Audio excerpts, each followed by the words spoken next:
Moonland जंगल बहुत ही शांत और सुंदर जंगल था। चांदनी रात में यहाँ के पेड़ चांदी की तरह चमकते थे। इसी जंगल की सीमा पर एक नन्हा हिरण चिंटू रोज घास चरने आता था।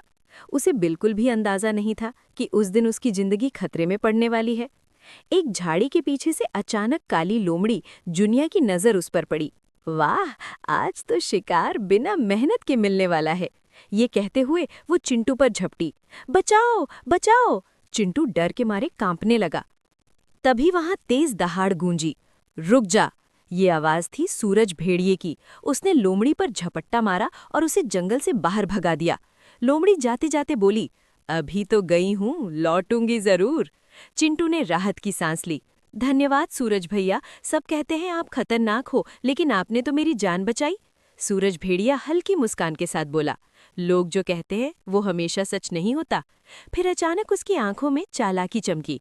वैसे चिंटू, अब जब तुम मेरी अच्छाई देख ही चुके हो तो क्यों न तुम राजा शेर से कहो कि मुझे जंगल का राजा बना दे। चिंटू चौंक गया। क्या आप राजा बनना चाहते हो? हाँ, मैं शेर से बेहतर जंगल चला सकता हूँ। चिंटू को ये बात ठीक नहीं लगी। मदद करके एहसान जताना सही नहीं है, ये कहकर वो चला गया। चिंटू ने सारी बात राजा शेर को बता दी। राजा ने तुरंत सूरज भेड़िए को सभा में बुलाया।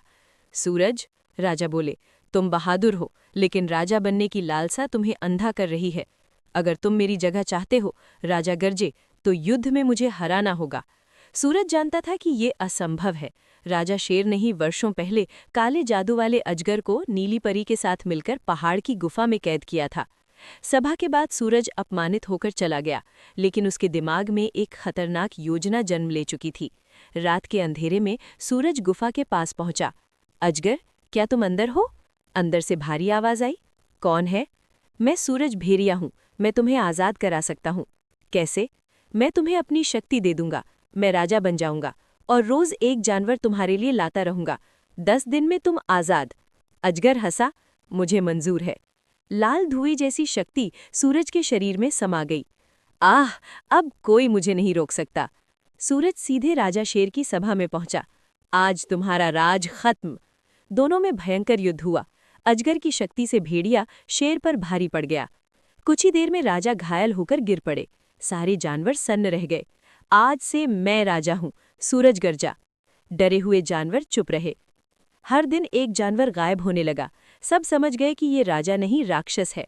उधर घायल राजा शेर जंगल से भटकते हुए नीली परी से मिले। आपको भेड़िए ने कैसे हराया? परी को शक हुआ।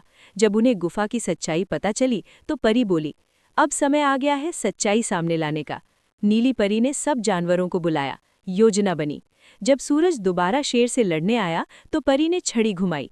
अजगर की सारी शक्ति सूरज के शरीर से निकल गई। इस बार शेर ने एक ही वार में उसे हरा दिया। माफ कर दो, सूरज गिड़गिड़ाया। परी बोली, लालच ने तुम्हें राक्षस बना दिया था। गुफा हमेशा के लिए सील कर दी गई। अजगर की आवाज अंदर ही रह गई। राजा शेर वापस गद्दी पर बैठे। सूरज को आखिरी मौका मिला जंगल छोड़ने का।